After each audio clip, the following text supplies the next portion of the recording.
সৃষ্টির বিশেষত্ব ও এক কাতারে বিশ্ব মানবতা।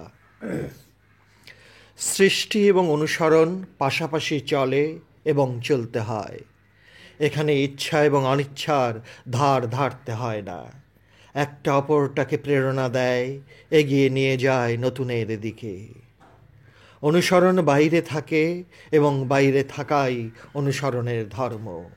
সৃষ্টি ভেতর হতে বাইরে চলে যায় এবং প্রকাশিত হয়, আর অনুসরণ বাইর হতে ভিতর চলে যায় এবং নতুন কিছু দেবার প্রেরণা দেয়।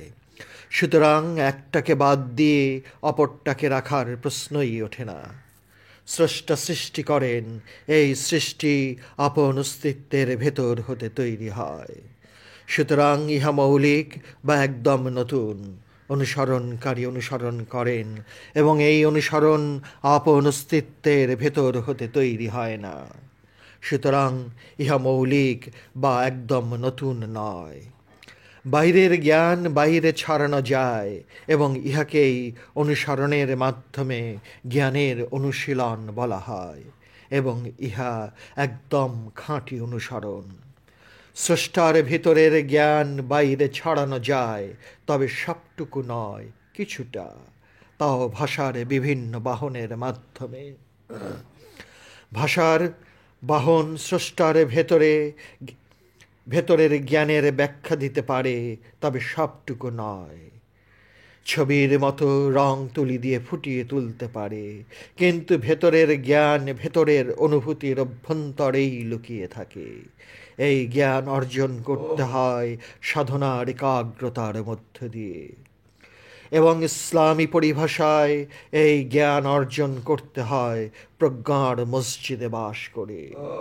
প্রজ্ঞার মসজিদ বলতে যেন ইটের তৈরি মসজিদকে ভুল করে না বসেন, কারণ ইটের তৈরি মসজিদকে কোরআনে মসজিদই বলা হয়নি।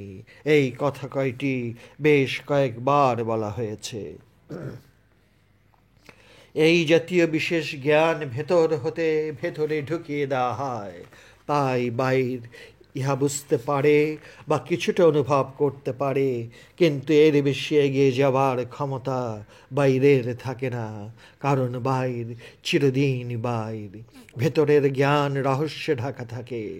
রহস্যের জ্ঞান যত সুন্দর ভাষার মাধ্যমেই প্রকাশ করা হোক না কেন, আসল রহস্য কোনো দিনও পরিপূর্ণভাবে প্রকাশ পায় না এবং পেতে পারে না। বরং ভাষার বাহন অনেক রকম হওয়াতে অনুসরণকারীদের অবস্থা অনেকটা লেজে গোবরের মতো হয়। এক একজন এক এক রকমভাবে বোঝে এবং মতের হয় অমিল, এবং এই অমিলগুলো জন্ম দিয়ে ফেলে বিভিন্ন দল মতাদর্শ। কারণ ভিতরের জ্ঞানকে পুরোপুরি বুঝবার আর উপায় থাকে না।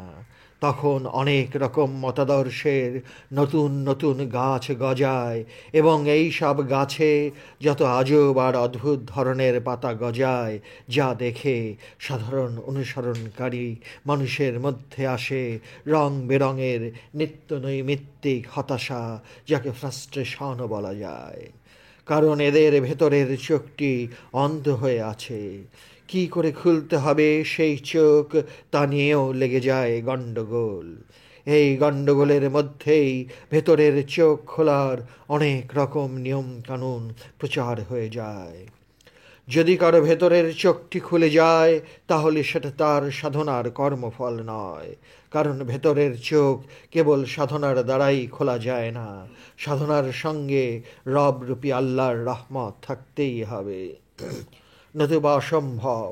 এই রহমত যার উপর বর্ষিত হয় তিনি ভাগ্যবান, এবং ইহা একটি রহস্যময় তকদির। কোরআনকে তাই বলতে হয়েছে, যাকে খুশি তাকেই দান করা হয়।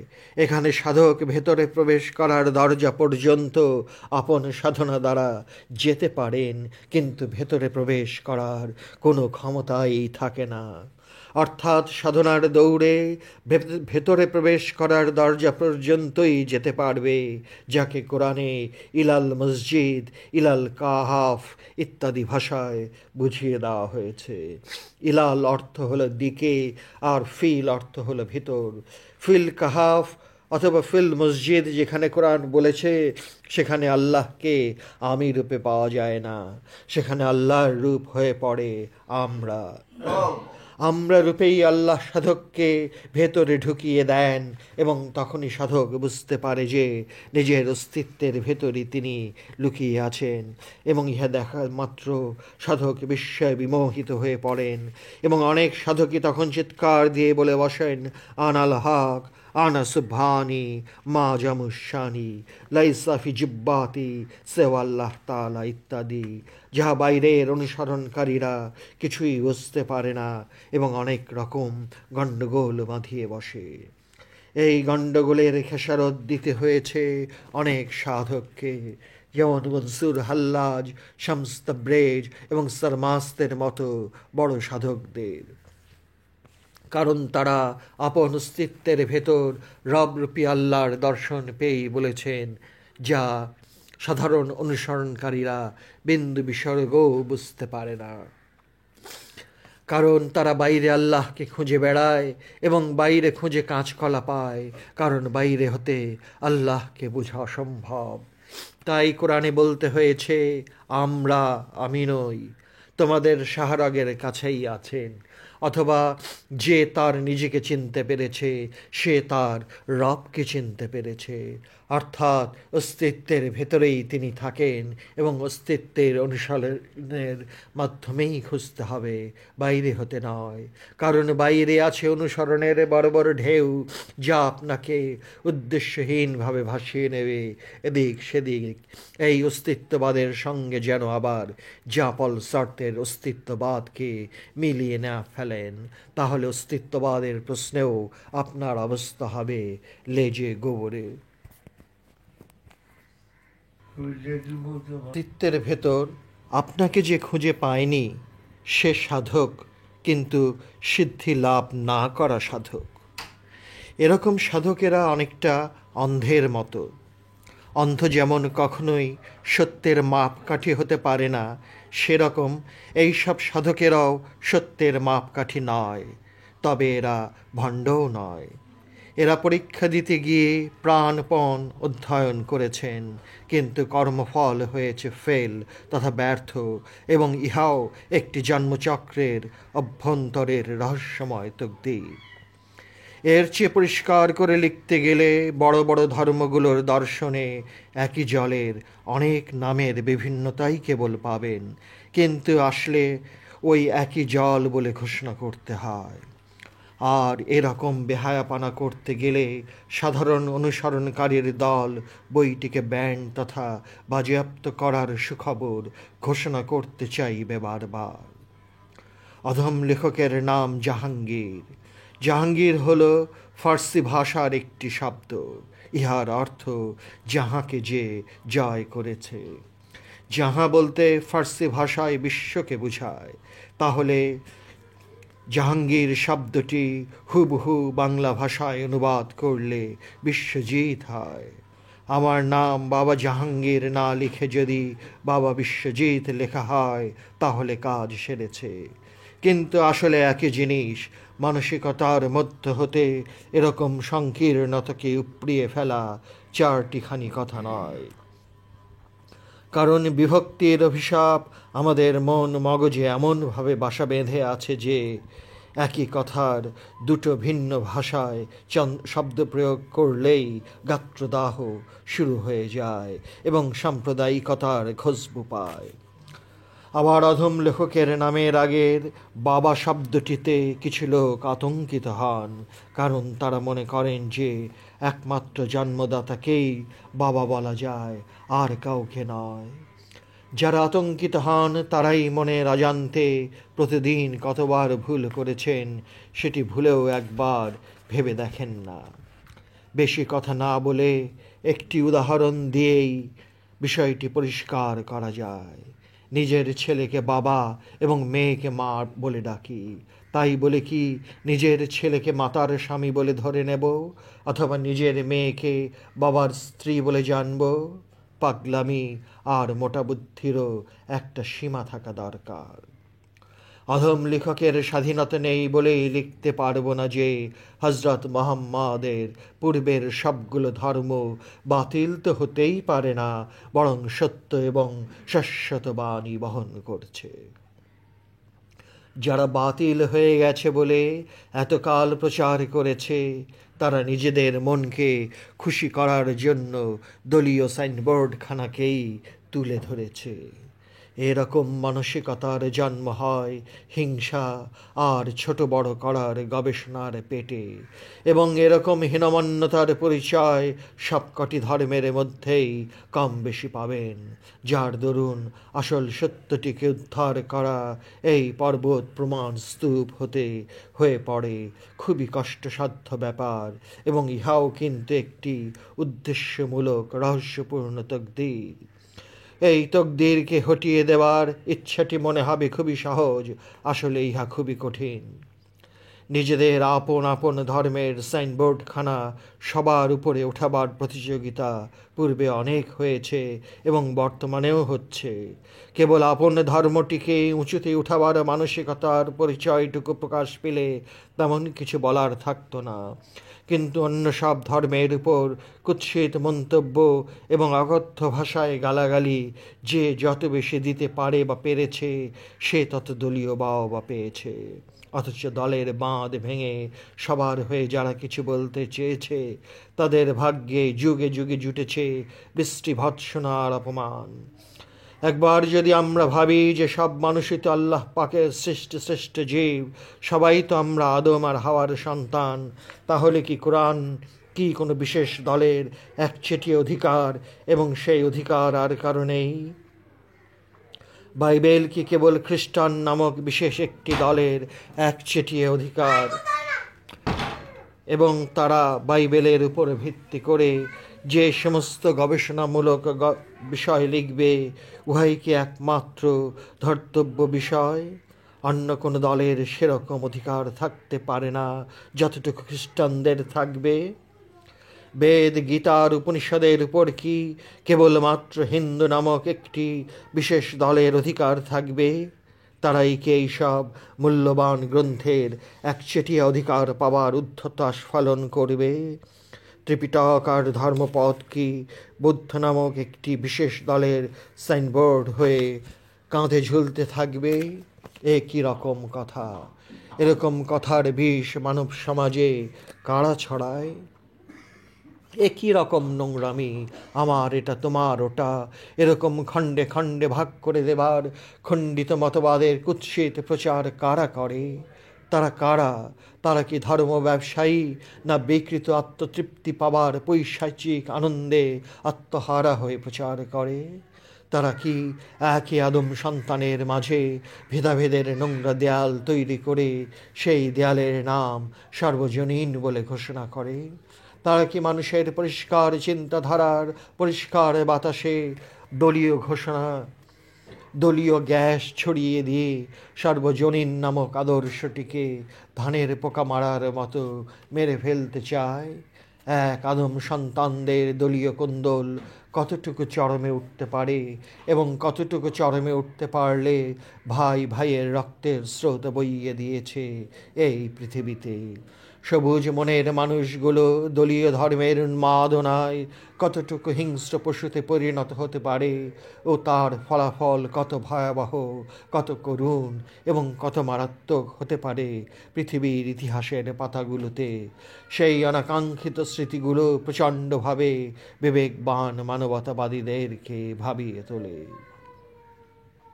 হে পৃথিবীতে বাস করা মানুষেরা, তোমরা কবে বলতে শিখবে এবং সবাইকে বুঝিয়ে দেবে যে এই কোরআন, এই বাইবেল, এই বেদ, এই গীতা, এই উপনিষদ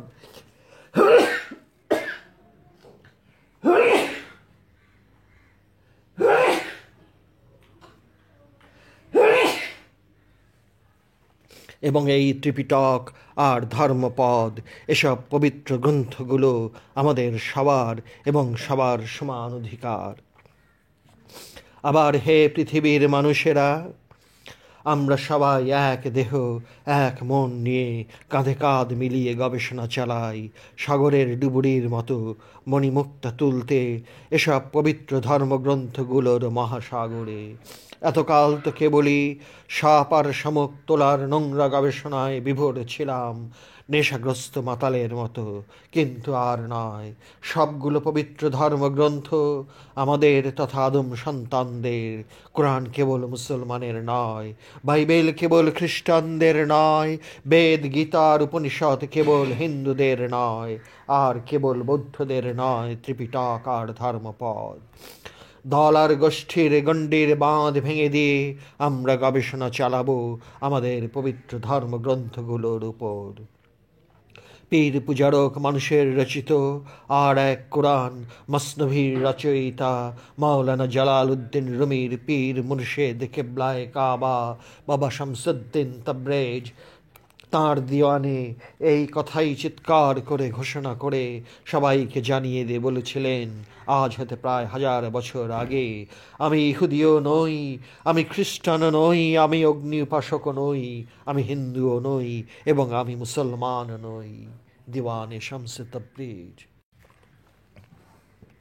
ধর্ম ও সাধনা। আরবি ভাষায় দিনকেই আমরা ধর্ম বলি। এই দিন হলো দুই প্রকার, একটি আল্লাহর দিন এবং অপরটি হলো মানুষের দিন। আল্লাহর দিন সব সময় এক, অখণ্ড এবং যার দ্বিতীয় নেই, যাকে বলা হয় লা সানি দিন। তাই কোরআনকে ঘোষণা করতে হয়েছে সুন্নাত আল্লাহে লা তাবদীলা, অর্থাৎ আল্লাহর আইন কখনোই বদলায় না তথা পরিবর্তন হয় না। সুতরাং পরিবর্তনের প্রশ্নটি অবান্তর। যাহার পরিবর্তন হচ্ছে বলে মনে হয় অথবা ধরে নিতে হয়, উহা আল্লাহর দিনের নীতির পরিবর্তন নয়, উহা হলো ব্যবহারিক জীবনে প্রয়োগ পদ্ধতির পরিবর্তন। এই পরিবর্তনকেই দিনের নীতির পরিবর্তন মনে করে ধর্ম বিষয়টির অবস্থা হয়ে পড়েছে লেজে গোবরে। আসলে মূল নীতি এক, একক এবং অখণ্ড বলে কোরআনকে ঘোষণা করতে হয়েছে। হজরত আদম হতে হজরত মুহাম্মদ পর্যন্ত যত ধর্মের আগমন হয়েছে, আসলে মূলত উহা হলো একটি মাত্র ধর্ম এবং সেই ধর্মের নাম হলো ইসলাম ধর্ম। সুতরাং হজরত মুহাম্মদ হতে ইসলামের শুরু হয়েছে বলে প্রচার করাটা একটা মারাত্মক ভুল, এবং এই জঘন্য ভুলের জালে আমরা প্রায় অধিকাংশ আটকা পড়ে গেছি। একটা ডাহা মিথ্যাকে বারবার সত্যরূপে প্রচার করার ফলে তার তাসির কম বেশি সবার মধ্যে মনের অজান্তে পড়ে যায়। এমনিতে মানুষের স্বভাব হলো নিজের দলের প্রতি ভালোবাসার টান এবং আপন গোত্রের বাহাদুরি জাহির করতে সবাই আনন্দ পায় এবং অহংকারী হয়ে ওঠে। তার ওপর এরকম বানোয়াট উপদেশ বাণী পেলে তো তেলের মধ্যে আগুন ধরিয়ে দেওয়ার মতো। এদিক দিয়ে হিটলার সাহেবের বন্ধু গোয়েবলসকে একজন সার্থক দার্শনিক কি বলা যায় না? কত বড় মারাত্মক জিনিয়াস ছিল গোয়েবলস, ভাবতেও অবাক লাগে। তাহলে মানুষের দিন তথা ধর্ম কি? মানুষের দিন তথা ধর্ম এক নয়, বহু তথা অগণিত।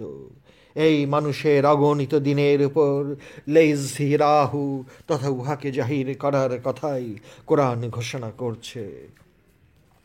অথচ ভুল ব্যাখ্যা করা হলো এই বলে যে পূর্বের সবগুলো ধর্ম বাতিল হয়ে গেছে। হিংসার বীজ হতে যে বিষময় জঘন্য ফলের জন্ম হয় তার অনেক দৃষ্টান্ত প্রায় সবকটি ধর্মের মধ্যেই কম বেশি পাওয়া যায়। কেউ বলতে পারবে না যে আমরা তুলসী পাতা ধোয়া একদম পবিত্র জল, যার দরুন মানবতার মহামিলনের জলকে আমরা সবাই ঘোলা করে ফেলছি। আমি একজন হাজী সাহেবকে দেখেছি, তিনি গান বাজনা ছবি তোলাও দেখার এবং আধুনিকতার ঘোর বিরোধী, কিন্তু তার একমাত্র পুত্রধনের নতুন বাড়ি গুলশানে গিয়ে যা দেখলাম এবং নাতি নাতনিদের যে উগ্র আধুনিকতা দেখলাম তা হাজী সাহেবের সম্পূর্ণ বিপরীত। শুনলাম হাজী সাহেব গ্রামের বাড়িতেই থাকেন এবং ছেলের কিছুই গ্রহণ করেন না, কিন্তু নাতি নাতনিদের জেনারেশনকে কি হাজী সাহেব ঠেকিয়ে রাখতে পেরেছেন বা পারবেন? আমার উপর হয়তো অনেক ধর্ম ভাই রাগ করতে পারবেন এবং যা তা মন্তব্যও করতে পারবেন, কিন্তু আমরা কি আমাদের ভবিষ্যতের ভয়াবহতার দিকে চেয়ে ঐক্যবদ্ধ হতে পারবো না? মনে হয় ওই হাজী সাহেবের মতো আমাদের অবস্থা হতে খুব বেশি একটা দেরি নাই, কারণ আমাদের ভেতরের ফাঁকিবাজিগুলো দুদিন আগে না হয় দুদিন পরে ধরা পড়বেই, এবং এটাও কি আমাদের তকদিরের লিখন? মহানবী হজরত মোহাম্মদ আমাদেরকে আপন অস্তিত্বের ভেতর যে রব রূপী আল্লাহ লুকিয়ে আছেন সেই শিক্ষা দেবার জন্য নিজের জীবনের একটি বেশ বড় অধ্যায়কে চোখের সামনে তুলে ধরলেন। আমরা দেখেও জেনেও সেই জ্বলন্ত অধ্যায়টিকে চরম অবহেলা করে চলি। আর সেটি হলো তিনি বেশ কয়েকটি বছর হেরা পর্বতের মতো উঁচা পর্বতের একটি নির্জন গর্তের ভেতর বসে ধ্যানমগ্ন হয়ে থাকতেন। এই নির্জন হেরা পর্বতের গুহায় ধ্যানমগ্ন হয়ে থাকার বিরাট এবং মহামূল্যবান আদর্শটি কি আমরা অতি যত্নের সাথে এড়িয়ে চলছি না? কেন আমাদের মহানবী সংসারের জীবনের মাঝে থেকেও হেরা পর্বতের গুহায় কেন ধ্যানমগ্ন হলেন? এই একাকী নির্জনে ধ্যানমগ্ন হবার কারণটি কি? আপন অস্তিত্বের অভ্যন্তরের রবরূপী আল্লাহর পরিচয় পাবার একাগ্র সাধনা। এই মূল্যবান সাধনার কথাটি কেন জোরে সোরে প্রচার করা হয় না? কোরআন কি বলেনি যে আল্লাহকে যে বা যারা অনুসরণ করতে চায় তারা যেন মুহাম্মদকে অনুসরণ করে, এবং মুহাম্মদকে অনুসরণ করাই হলো আল্লাহকে অনুসরণ করা? তবে কেন হেরা পর্বতের গুহায় এই ধ্যানমগ্ন হবার সাধনার বিষয়টিকে অবহেলার চোখে দেখি? কিছুটা বাদ দেওয়া আর কিছুটা যোগ করে দেবার মাঝে কি মুনাফেকির পরিচয় বহন করে না? ভুল করা কি অনেক ভালো জেনে শুনে বন্যামি করার চেয়ে? তবে আমরা কি তাই করছি না? এনসাইক্লোপিডিয়া ব্রিটানিকার মতো বিশ্বকোষ লিখতে কয়েক হাজার জাদ্রেল অধ্যাপকের প্রয়োজন হয়, এবং প্রতিটি অধ্যাপক এক একটি বিষয়ের উপর বিশেষজ্ঞ। আর আসমান জমিন ফেরেস্তার জগৎ, রুহের জগৎ ইত্যাদি মহাস্রষ্টার মহাগ্রন্থ কোরআনুল করিমের তাফসীর করে ফেলে জলের মতো হাতে গোনা কজন, অথবা অনেক ক্ষেত্রে একজন আরবি ভাষা জানা পণ্ডিত। এজন্যই বোধ হয় আমাকে একবার অনেক আগে এক মজ্জুব, যিনি সমাজে পাগল বলে পরিচিত, তিনি বলেছিলেন যে কোনো অলি দরবেশ কামেল পীর ফকির কোরআনের তাফসীর করে যাননি। তিনি আরও বলেছিলেন যে জালালউদ্দিন রুমি মসনবী লিখেছেন, কিন্তু কোরআনের তাফসীর করে যাননি। অবশ্য এই বিষয়ের গভীরতা বুঝবার বয়স ও বুদ্ধি তখন আমার হয়নি, তাই মুচকি হেসেছিলাম মাত্র। কিন্তু আজ বুঝতে পারছি যে সেই মজ্জুবের কথা কত বড় সত্য কথা এবং কত বড় সাংঘাতিক মন্তব্য। মহানবীর জীবনের সর্বশ্রেষ্ঠ সাধনাই হল হেরা পর্বতের গুহায় একাকী ধ্যানমগ্ন হওয়ার সাধনা, তথা আপন অস্তিত্বের মধ্যে লুক্কায়িত পরম সত্তার পরিচয় লাভ করার সাধনা। এই সাধনা ঘরে থেকেও ঘরের বাইরের সাধনা। এই সাধনা জনতার ভিড়ের মধ্যে থেকেও একার সাধনা। এই বৈরাগ্য ঘরকে একদম ছেড়ে নয়, ঘরে থেকেও ঘরে না থাকার মতো সাধনার নামই একটি উন্নত মানের সাধনা। এই সাধনার মাধ্যমেই তিনি জিবরিল আমিনের দর্শন লাভ করেন, এবং কোরআন নাজিলের আসল রহস্যই হলো এই নির্জন সাধনা। এই সাধনা আপন অস্তিত্বের অভ্যন্তরে কি আছে তা জানার সাধনা।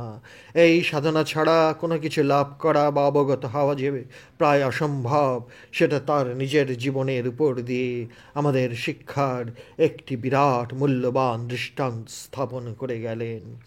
অথচ সেই সাধনার মূল্যায়ন আমরা অনেকটা ইচ্ছা করেই করতে চাই না, যার পরিণাম হলো আমাদের এই লেজে গোবরের দশা।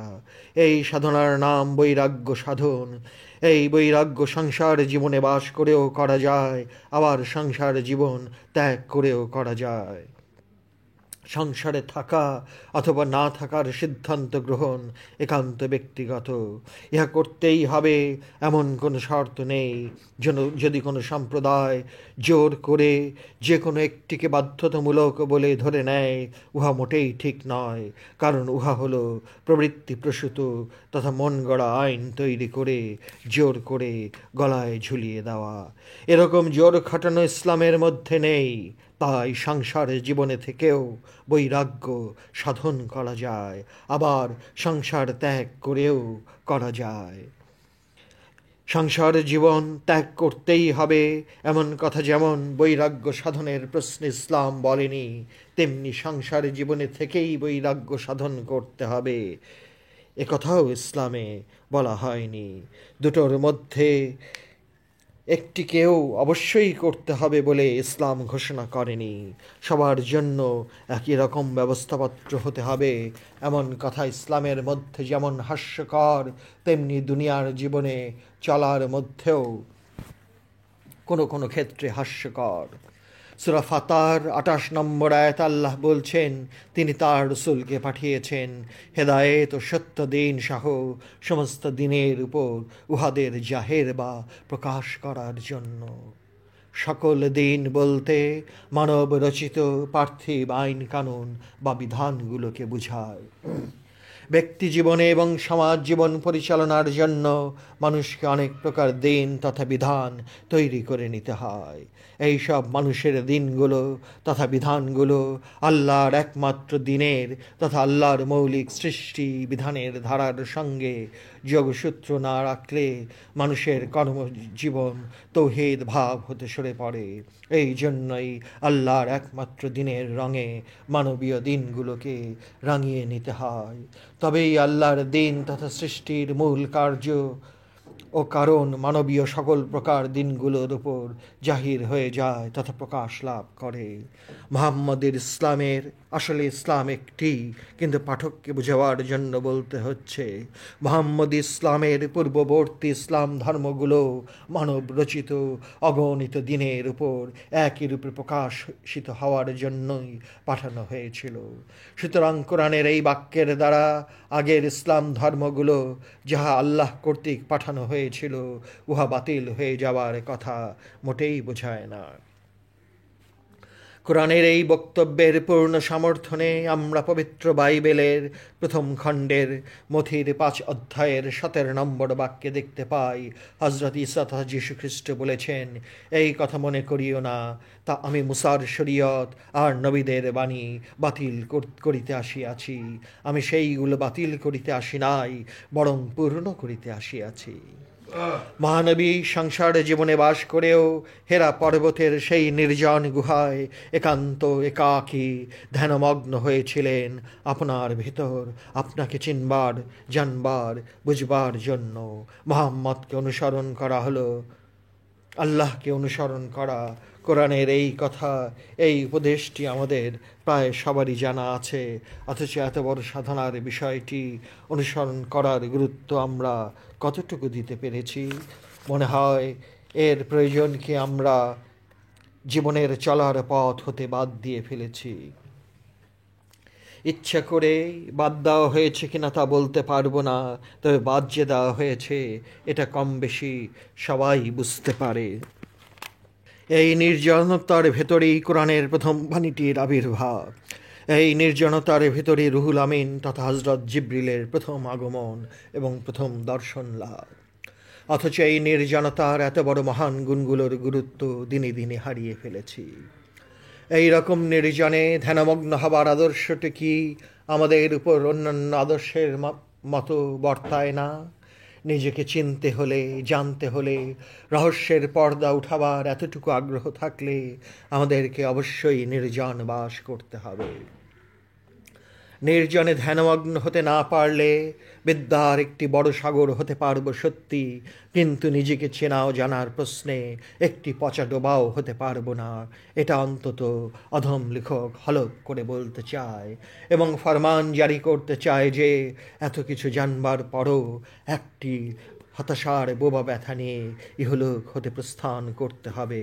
আমরা প্রায় সবাই অন্য কিছুকে জানবার আগ্রহে উৎসাহী, অন্যের ব্যক্তিগত জীবন নিয়ে নানা প্রকার মন্তব্য করতে ভালোবাসি। পৃথিবীর মানুষ আর মাটি চেনার কত আগ্রহ আর উৎসাহ, কিন্তু নিজেকে চেনার কথা বললেই কেমন যেন আপোষে চুপসে যায়, আর ভালো লাগতে চায় না। মনের ভেতরে যে শয়তানটি লুকিয়ে আছে সে নড়াচড়া দিয়ে ওঠে এবং নানা প্রকার যুক্তিতর্কের মাধ্যমে সুন্দর সুন্দর প্রমাণ হাজির করে মুখটাকে বন্ধ করে দিতে চেষ্টা করে। কারণ মহানবী নিজেই বলেছেন যে প্রতিটি মানুষের সঙ্গে একজন করে শয়তান দেওয়া হয়েছে। শয়তানের কি কোনো কাজকর্ম নেই? আপনি আর আমি বেকার থাকতে পারি, কিন্তু আমাদের উভয়ের মাঝে যে দুটি শয়তান দেওয়া হয়েছে তারা কি তাদের ডিউটি ফেলে নাকে তেল দিয়ে ঘুমাবে? শয়তানের বুদ্ধি দেওয়া এত সূক্ষ্ম এবং সাংঘাতিক যে মানুষ বুঝতেই পারবে না যে শয়তানের ধোঁকায় পড়ে গেছে। অবশ্য নিজেকে চেনার প্রচণ্ড তাগিদ থাকলেও সবার পক্ষে তা অসম্ভব, বরং অতি অল্পই এই তাগিদের গুরুত্ব প্রকৃতপক্ষে দিয়ে থাকে। যেমন বৈজ্ঞানিক হওয়ার উপদেশ সবাইকে দিলেও অতি সামান্যই বৈজ্ঞানিক হতে পারে। ভবের নাট্যশালায় মানুষ চেনা দায় তথা অপরকে চেনা দায় শুনলে প্রত্যেকের মন হি হি করে হাসতে চায়। তার মানে মন সায় দেয় যে বাক্যটি একদম সত্য। কিন্তু যদি বলা হয় ভবের নাট্যশালায় নিজেকে চেনা দায় রে, তথা খুবই কঠিন, তাহলে আপোষে মনের হাসিটুকু চুপসে যায় এবং মুখটা কেমন ফ্যাকাশে হয়ে পড়ে। সবাই অন্যকে বুঝতে ভালোবাসে, কিন্তু নিজকে চেনার কথা অল্পই ভাবে।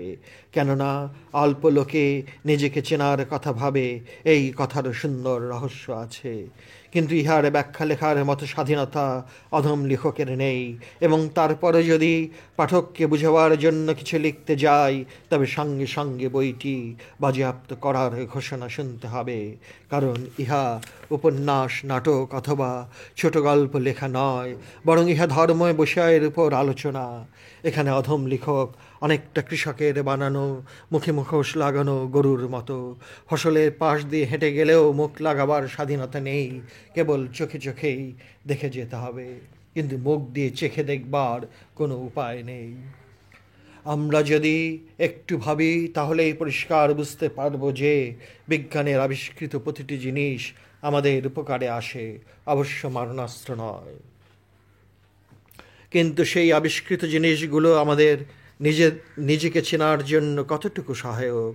হয়তো অনেক ক্ষেত্রে অনেক, আবার হয়তো অনেক কম। প্রতিটি বৈজ্ঞানিকের দানকে মানবজাতি শ্রদ্ধার সাথে স্মরণ করবে এবং করা উচিত, কিন্তু সেই বৈজ্ঞানিকেরাও নিজেকে চেনার সাধনার প্রতি আগ্রহ প্রকাশ করেননি, কারণ এটাই ছিল তাদের তকদিরের লেখা। তকদিরে যতটুকু পৃথিবীকে দেবার ছিল ঠিক ততটুকু একজন বৈজ্ঞানিক দিতে পেরেছে, এবং এর চেয়ে এক চুলো এগিয়ে যাবার ক্ষমতা বৈজ্ঞানিকের নাই। জন্মচক্রের ঘূর্ণায়মান মঞ্চের বিভিন্ন নাটকের বিভিন্ন চরিত্রের বিশ্লেষণ করার একটা অপূর্ব ভঙ্গি কেবল। এই চরিত্রের ভঙ্গিগুলো কি চক্রাকারে ঘুরছে না অন্য কিছু? চক্রাকারে ঘোরার নামে কি পুনর্জন্ম? তবে কি এই পুনর্জন্মের কথা কোরআনের পাতায় পাতায় আছে? না, একদম নেই। কোনটির কথা কোরআন বলছে অধম লেখক জানলেও তা বলবে না, কারণ প্রচলিত শরীয়তের আইনকে একান্ত বাধ্য হয়ে মেনে নিতে হবে। কম্পিউটার আপনাকে অনেক রকম নতুন নতুন হিসাব দিতে পারবে এবং আরও অত্যাধুনিক হিসাব ভবিষ্যতে দিয়ে যাবে, এতে কোনো সন্দেহ নেই। রোবট আজ আধুনিক কারখানার জটিল কাজগুলো অপূর্ব নৈপুণ্য সমাধান করে দিচ্ছে। যা একটি রক্তমাংসের মানুষের পক্ষে সময় সাপেক্ষ, এবং এরকমভাবে বিজ্ঞানের জয়যাত্রা প্রতিটি বিষয়ের প্রতিটি খণ্ডিত ক্ষেত্রে প্রতিভাত হয়ে চলছে এবং চলবে। কিন্তু এই চরম আধুনিক বিজ্ঞান তো দূরে থাক, চরমতম আধুনিক বিজ্ঞানও কি পারবে কোনোদিন নিজেকে চেনার মেশিন বা যন্ত্র আবিষ্কার করতে? যদি পারে তবে ধন্য এই বিজ্ঞানকে, আর যদি না পারে তাহলে বলার কিছু নেই। কারণ এই বিষয়টির প্রশ্নে বিজ্ঞান কোনোদিন পারে কি না তা প্রায় সন্দেহজনক বলেই অধম লেখকের মনে হয়। যদিও মনে প্রাণে দোয়া করি যে অচিরেই যেন অধম লেখকের সন্দেহটি একদম বরবাদে পরিণত হয় এবং ধর্মের নামে নানা প্রকার উদ্ভট মতবাদগুলো আপনা আপনি আগুনের ধোঁয়া বাতাসে মিলিয়ে যাবার মতো মিশে যায়। হজরত আদম হতে হজরত মোহাম্মদ পর্যন্ত একটি মাত্র ধর্ম প্রচারিত হয়েছে। সেই একটি মাত্র ইসলাম ধর্মের মূল এবং একমাত্র কথাটি হলো নিজেকে চেনা। যুগের চাহিদা অনুযায়ী কেবল শরীয়তেরই পরিবর্তন এবং পরিবর্ধন সাধিত হয়েছে, কিন্তু মূলনীতির পরিবর্তনের প্রশ্নই অবান্তর। কারণ আমরা দেখতে পাই কোরআন পূর্ববর্তী নবীদের সালাত কায়েমের উপদেশ দিয়েছেন। সুতরাং নবীদের সালাত কায়েমের প্রয়োগগুলো একজন নবীর এক রকম, কিন্তু মূল বিষয় বক্তব্য মাত্র একটি, তথা আল্লাহর সঙ্গে যোগাযোগের ব্যবস্থাটাকে চিরস্থায়ী করা, তথা সালাত কায়েম করা, তথা ফার্সি ভাষায় নামাজ আদায় করা বোঝায়। যখন নিজেকে চেনা হয়ে যায় তখন আল্লাহকেও চেনা হয়ে যায়। একথা ঘোষণা করতে গিয়ে ইসলাম একটি শব্দ ব্যবহার করেছে। সেই শব্দটি হলো ফাকাদ, অর্থাৎ কোনো সন্দেহের অবকাশ নেই, অবশ্যই। অর্থাৎ নিজেকে চেনার অপর নামই হলো আল্লাহকে চেনা। একটি বিষয় লক্ষ্য করার মতো, তা হলো এখানে আল্লাহকে চেনার আহ্বান না জানিয়ে নিজেকে চেনার আহ্বান জানানো হয়েছে। নিজেকে চিনতে পারলেই সব কিছুর সমাধান হয়ে গেল। এমনকি যে স্রষ্টাকে জানার একটি আকাঙ্ক্ষা কম বেশি মানুষের মনে উদয় হয়, সেই আকাঙ্ক্ষাটিও পূর্ণ হয়ে গেল বলা হয়েছে। আল্লাহ থাকলেই বা আমাদের কি লাভ হবে, আর না থাকলেই বা আমাদের কি ক্ষতি হবে, ওই বিষয়টির প্রশ্নে যুক্তিতর্ক, দার্শনিক মতবাদের নানা রকম কৌশল অবলম্বন করে স্থূল মনের বিকারগ্রস্ততাই প্রকাশ পাবে। এবং এই বিকারের হুতাশ দার্শনিকদের দর্শন পড়লেই পরিষ্কার বুঝে যায়। তাই ইসলাম এরকম প্রশ্নের মুখোমুখি না হয়ে বরং নিজেকে চেনার জানবার আহ্বান করেছে, এবং এই একটি মাত্র বিষয়ের মধ্যেই সমস্ত জ্বালা যন্ত্রণার চির অবসান হওয়ার কথাটিও বলা হয়েছে। অবশ্য দার্শনিকদেরও দোষ দিতে চাই না, কারণ চিন্তার বিভিন্নতা এবং জটিলতা না থাকলে এরকম উপদেশ দেবার সার্থকতাও থাকে না। রোগ আছে বলেই বিভিন্ন প্রকার চিকিৎসার নিয়ম কানুন চালু দেখতে পাই, কিন্তু রোগ না থাকলে কি চিকিৎসার প্রয়োজন হতো? অভাব আছে বলেই তো সমস্যা, পাপ আছে বলেই তো ত্রাণ পাবার উপদেশগুলোর এত দাম। নিজেকে চেনার প্রশ্ন উঠলে নির্জন বাস করতেই হবে, তা ঘরে থেকে হোক অথবা না থেকে হোক, সেই প্রশ্নটি মুখ্য নয়। মুখ্য হলো নির্জন বাস করতেই হবে, এবং সেই শিক্ষা মহানবী তার নিজের জীবনের উপর একটি উজ্জ্বল দৃষ্টান্ত স্থাপন করে গেছেন হেরা পর্বতের গুহায় একাকী নির্জন বাসের ধ্যানমগ্ন সাধনার মাধ্যমে। আপনি যদি এরকম সাধনাকে অস্বীকার করতে চান তাতে কারো কিছু বলার নেই, কারণ সাধনা করা না করার স্বাধীনতা আপনাকে দেওয়া হয়েছে, এবং এই স্বাধীনতার সময় সীমা মৃত্যু নামক ঘটনা পর্যন্ত উপদেশ দেবার তাগিদ থাকতে পারে, কিন্তু উপদেশ গ্রহণ করা না করার ইচ্ছাটি একান্ত ব্যক্তিগত। অর্থাৎ উপদেশ গ্রহণ করতেই হবে এরকম শক্তি খাটানোর আদেশ বিশেষ করে এই বিষয়টিতে নেই, বরং এই বিষয়টিকে গ্রহণ করা অথবা বর্জনের আছে প্রত্যেকের পূর্ণ স্বাধীনতা।